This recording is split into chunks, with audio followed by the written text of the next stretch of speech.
If you're using a Garmin heart rate monitor, I want to share with you one of the workouts that we like to implement with our clients that not only improves performance, but avoids overtraining.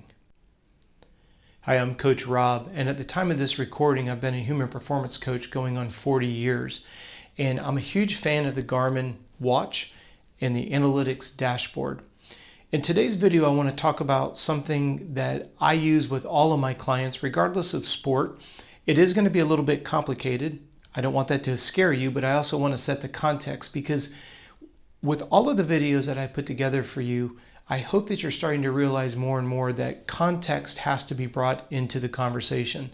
We just can't make a superficial statement and you guys are going to understand it. So please be patient with me for just a minute here. When you're wearing the heart rate monitor, the beautiful part about the Garmin dashboard and the analytics is it's going to show us what your average and your max heart rate is. It's going to show us what your pace is. It's going to show us what your average moving speed is, depending on discipline, of course. It's going to show us total calories burnt. It's going to show us a multitude of things. If you weigh yourself before and after, you get now your sweat rate as well. When we're using the Garmin heart rate monitor, I want you to think about a threshold pacing type of a workout.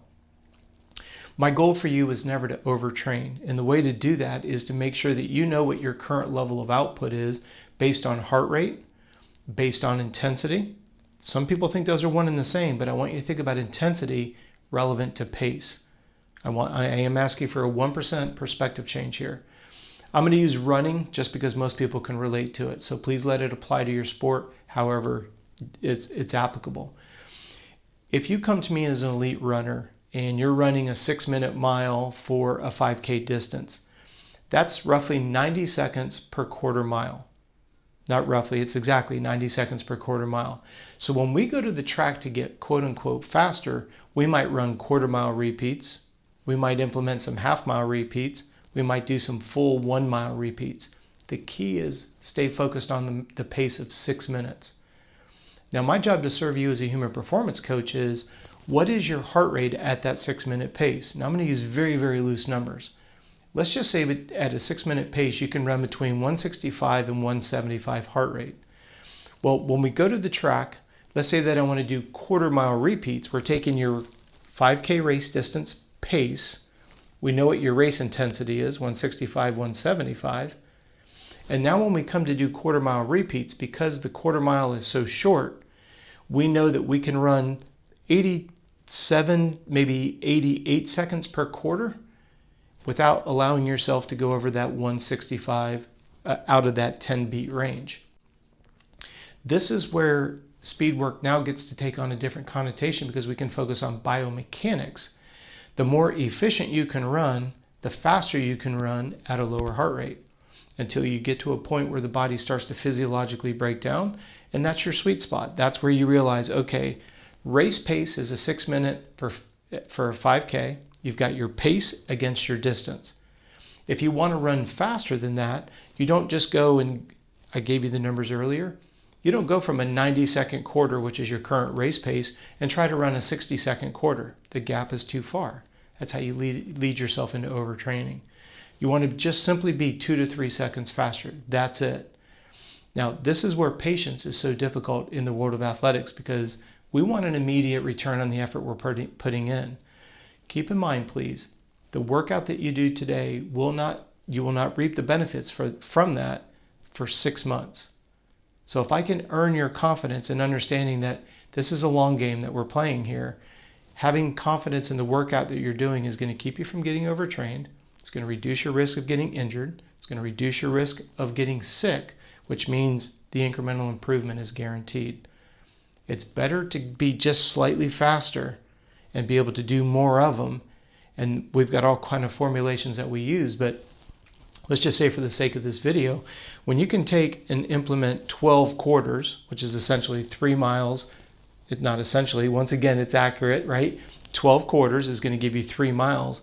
When you can run all 12 of those at 5 to 6 seconds per interval faster than your desirable race pace, then what we do is we either increase the number of intervals. We can go from a quarter mile repeat to maybe half mile repeats. So now we try to hold that same pace, not significantly faster. We don't want the gap to be too big. 2 to 3 seconds faster. Now try to hold that for a half mile instead of a quarter of a mile. And then what you're doing is you're just literally bringing your average pace down so you get faster without getting sick and or injured. Now, when we're looking at the Garmin heart rate monitor, I want to loop back full circle. You need to be a student. When you're running those intervals, you need to be paying close attention. And I'm going to say something that may offend you. Slow down. If your heart rate is higher than the range that we're trying to train yourself, and this is where, again, I need a paradigm shift. Instead of throwing more effort into trying to go faster, work on optimizing your biomechanics. You'll be able to go faster and you'll stay within your heart rate range. And that's where you'll get more progress than doing one interval super fast, blowing up, going backwards, trying to recover. Your body's not sure what you're trying to train it to do. So unfortunately, that's how you'll end up racing as well. This question that came in about how to use the Garmin heart rate monitor is one that comes directly from you guys. If you're new to the channel, please like and subscribe. I will put at the close of this video a link to a video we did on how to do heart rate ladders and negative splits using the Garmin heart rate monitor. If you're new, like I said, please like and subscribe, turn on the notifications, because we put out a video every day answering your questions.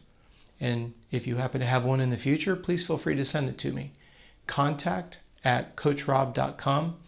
We'll convert your question into a video. I'll dialogue with you via email first. I'll get back to you and answer your question, and we'll convert it into a video for the benefit of all the subscribers. The numbers are continuing to grow so quickly, and I can't thank you guys enough. Thank you for your time today, and we'll see you tomorrow.